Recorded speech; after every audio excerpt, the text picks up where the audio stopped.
Note: the following video depicts a specific configuration of the notebook. The same removal and replacement procedures apply to all configurations of the notebook.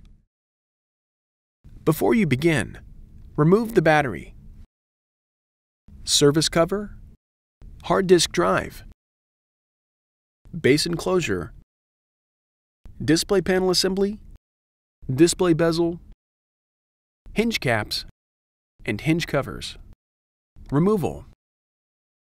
Important: make careful note of the routing of the display panel and wireless antenna cables for later replacement. Remove the 2.5mm P1 Phillips-head screw that secures the left display panel hinge to the display enclosure.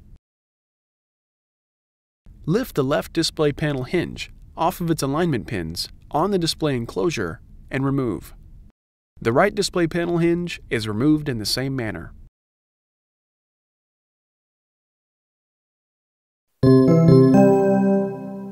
Replacement.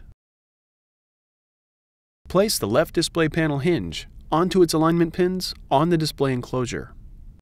Important: ensure that the webcam and display panel cables are free from being pinched between the display panel hinge and display enclosure. Replace the 2.5mm P1 Phillips-head screw that secures the left display panel hinge to the display enclosure. The right display panel hinge is replaced in the same manner.